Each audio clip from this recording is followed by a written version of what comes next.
All right, so let's dive into this whole North Korea thing. It seems like they're really getting involved in the war in Ukraine. We've got news reports, intelligence analysis, even some leaked documents, and it's pretty wild, honestly. Yeah, it's definitely been making headlines. I think the thing that's really interesting is that this is more than just, a couple of old Cold War buddies teaming up again.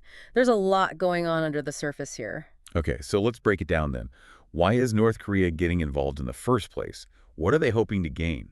Well, on a basic level, it's mutually beneficial. Kind of a quid pro quo, like Ukrainian intelligence has suggested.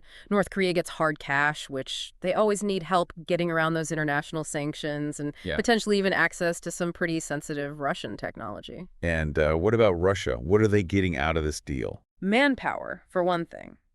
Russia has suffered heavy losses in Ukraine. We're talking over 600,000 casualties, according to American estimates. And on top of that, they're burning through military supplies at an alarming rate. North Korea, with its huge standing army, offers a way to address that. So you're saying North Korea is basically stepping in to help keep the Russian war machine running, Mm-hmm. providing them with troops and weapons and all that. Essentially, yeah. North Korea has actually already been supplying Russia with artillery shells since late last year. We're talking millions of shells, almost as many as Russia is producing themselves. And they've also sent ballistic missiles, too, complete with North Korean crews to operate them. That's a lot of firepower.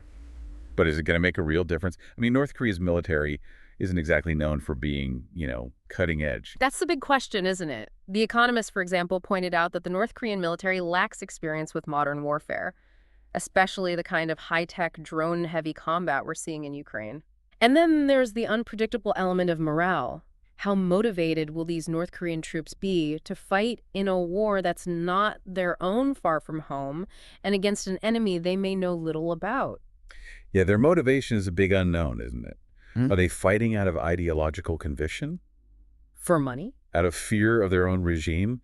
Their motivation could have a significant impact on their performance. Absolutely. It's a critical factor that's difficult to assess from the outside, but it could be the determining factor in their success or failure. And you have to remember the context here. Ukraine is fighting hard, and they have this incredibly strong will to fight. They're defending their homeland.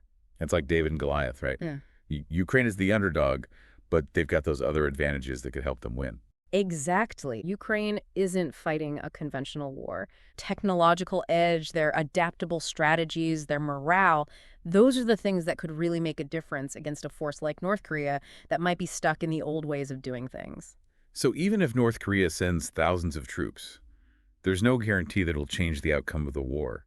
In fact, it could even make things worse for Russia. That's right. If these North Korean troops are poorly equipped, poorly trained, and if they can't communicate or coordinate with the Russians, they could actually become a liability. It's like Russia's throwing a wild card into the game, hoping it'll disrupt things in their favor, but they don't really know how it's going to play out. Some analysts believe they'll mostly be used in defensive roles or for logistical support rather than, frontline fighting. But even just their presence could free up Russian troops for more offensive operations. Okay, do we have any concrete numbers? Ukrainian intelligence estimates that at least 11,000 North Korean troops, including officers and generals, are training in Russia's Khabarovsk region. And what about that contingent of 2,600 troops that are supposed to be transferred to the Kursk region, right on the border with Ukraine? That's happening soon, right? Like by the end of October. Yeah, that's right. It seems their involvement in the war could become much more direct and intense very soon. So this isn't just about supplying arms from afar anymore. So it's a risky move for Russia. But what about North Korea? Is it all about the money and the sanctions relief, or is there something else going on? There's definitely more to it than that. This alliance allows them to test their military equipment and tactics in a real-world setting. It's like a live-fire training exercise, but with real consequences. Ah, I see. So they're using the war in Ukraine as a testing ground to see how their military actually performs. Exactly. And the experience their troops gain could be invaluable, especially if tensions ever flare up back on the Korean peninsula. Right. If they're able to improve their military capabilities, it could strengthen their position against South Korea and the U.S. Precisely. Mm-hmm. And there's also a strategic element to consider.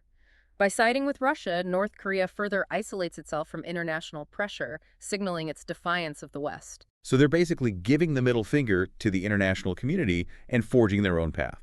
In essence, yes, they're strengthening ties with a powerful ally, which could have major ripple effects throughout the region and beyond. Okay, so this alliance seems to have clear benefits for both sides, at least on paper. They even signed an official mutual assistance treaty earlier this year, right? What can you tell us about that? Right. Putin and Kim Jong-un formalized their partnership back in June. Now, according to Ukrainian intelligence reports, the agreement goes beyond just troops and weapons. There are some concerning suggestions that Russia might be sharing technology with North Korea. Technology sharing. Like what kind of technology? There's been a lot of speculation based on those intelligence reports about Russia potentially providing North Korea with nuclear technology, specifically technology related to low-yield tactical nuclear weapons and submarine-launched ballistic missiles. Wait, hold on. Nuclear technology, that's a whole other level of scary. Is there any hard proof of this, or is it just speculation at this point? It's important to note that these claims haven't been independently corroborated yet, so for now it's still in the realm of speculation. Okay, so we need to take that with a grain of salt for now. But even just the possibility of nuclear technology being shared is pretty terrifying. Absolutely. If true, it would be a major cause for concern for the entire international community, with huge ramifications for global security and non-proliferation efforts. All right, and now I want to shift gears a little bit and talk about South Korea. Hmm. They're right in the middle of all of this. Are they going to be pressured to get involved to send troops to Ukraine? South Korea is in a really tough spot right now. They're a close ally of the U.S., they share our democratic values, and they've been very critical of Russia's invasion of Ukraine. But they're also right next door to North Korea, a regime that's been getting more and more unpredictable. And now North Korea is actively helping Russia. That's got to be a huge concern for them. Absolutely. They're caught between a rock and a hard place. If they send troops to Ukraine, they will have to contend with diplomatic tensions involving Russia, China, and North Korea, as well as domestic opposition and potential political division. But if they stay out of the conflict, it could be seen as abandoning their allies and giving a free pass to countries like Russia and North Korea. So they're damned if they do, damned if they don't. Pretty much, yeah. Sending troops would be a bold move, but it would come with big risks. But staying out of it entirely, well, that sends its own message too. So what do you think they're going to do? Will they send troops or try to find some other way to support Ukraine without directly getting involved militarily? It's hard to say for sure. There are a lot of factors at play. How the war in Ukraine develops, how much pressure they get from their allies, and how they weigh the risks and benefits of each option. So it's something we need to keep a close eye on. Whatever they decide to do, it's going to have a major impact on the region and on the global balance of power. Definitely. It really shows how far-reaching the consequences of this conflict are. It's drawing in countries all over the world and forcing them to make these tough choices. We're talking about a conflict with global implications, and the introduction of this unpredictable element like North Korea. It could have huge ripple effects that we can't even imagine right now. And that uncertainty leads to another scary question. Could this conflict spread beyond Ukraine? Could we actually be looking at the start of a world war? It's a frightening thought, but it's not entirely impossible. We have to remember that this isn't just about Russia and Ukraine. You're talking about those alliances Russia is forming with other countries like China and Iran, right? Those other Yeah. countries that aren't exactly fans of the U.S. and the West. Exactly. And there's always the potential for those alliances to grow stronger, to pull in other countries that have their own reasons to be unhappy with the current world order. So you're saying this could be the start of something much bigger, a clash between these different power blocks that could eventually engulf the entire world. It's a scenario that people are definitely taking seriously. The stakes are incredibly high, and any misstep, any unintended escalation could have disastrous consequences. And then there's the whole nuclear weapons issue.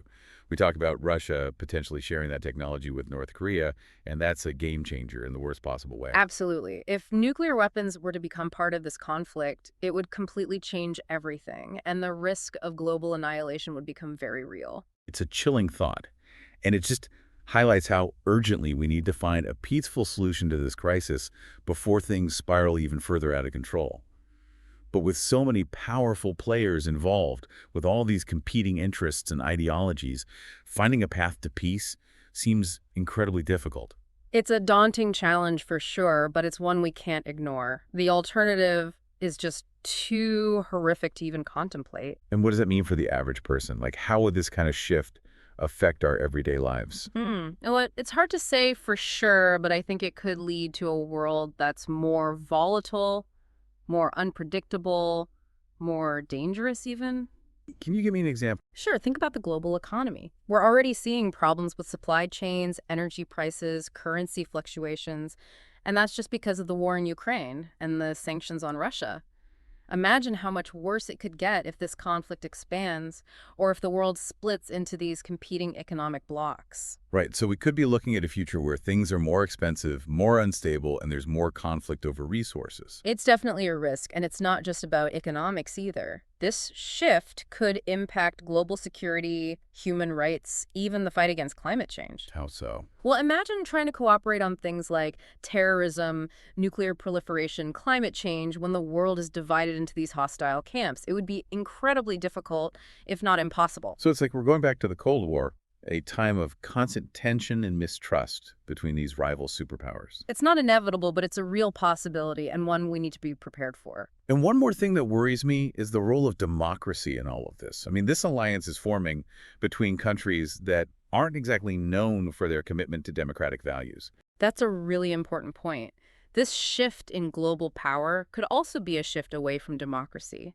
We could see authoritarianism on the rise and democratic principles under attack. So it's not just about a change in who has power, but a change in how that power is used. Exactly. It's a shift in values, a move away from individual rights and freedoms, and towards more centralized control. So this whole situation is a lot bigger than just one war. We're talking about the future of the world order, the future of democracy. Absolutely. And I think it's crucial that we recognize that. We need to understand the forces that are at play here and the potential consequences of these shifts in global power. That's a lot to think about. And to be honest, it's a little bit scary. But I think it's important that we have these conversations, that we don't shy away from these difficult questions. I agree. The more we understand, the better prepared we'll be to navigate these challenges and work towards a better future. Okay, all right, so we've talked about the possibility of this conflict turning into a world war, the pressure on South Korea, and the uncertainty around what North Korea's role will ultimately be. But before we wrap up, I want to shift gears and talk about something that I think often gets lost in all the geopolitical analysis: the human cost of this war. Yeah, it's easy to get caught up in the big picture stuff, the strategy, the troop movements, the weapons. But we can't forget that there are real people whose lives are being completely upended by this conflict. Absolutely. Millions of Ukrainians have been forced from their homes, they've lost loved ones, their lives have been turned upside down. And then you have those North Korean soldiers who are being sent to fight in a war that has nothing to do with them. We talk about the challenges they'll face on the battlefield, the possibility that they won't be effective, and that their presence could actually hurt Russia's war effort. Hmm. But I keep thinking about the impact on them as individuals, the trauma, the sacrifices they're being forced to make. It's a sobering thought. It reminds us that this alliance isn't just about some abstract political calculation. It's about real people whose lives are being deeply affected by decisions made by powerful people far away. And I think it's crucial that we remember that human cost. It's a tragedy of enormous proportions, and the effects are going to be felt for generations. Absolutely. And that should motivate us to keep pushing for peace, to explore every possible diplomatic option before we resort to even more violence. Well, that's our deep dive for today. We started by asking why North Korea is helping Russia, and we ended up talking about the future of the world order. It's been quite a journey. It has, and it's a journey that's not over yet. This is a story that's still unfolding, and we're going to keep following it and trying to make sense of it all. And to all of you listening out there, thank you for joining us on this deep dive. We hope this has given you some new insights and some things to think about as we all try to make sense of this increasingly complex and unpredictable world. Stay curious, stay informed, stay engaged. We'll be back soon with another deep dive to explore the next big development in this story.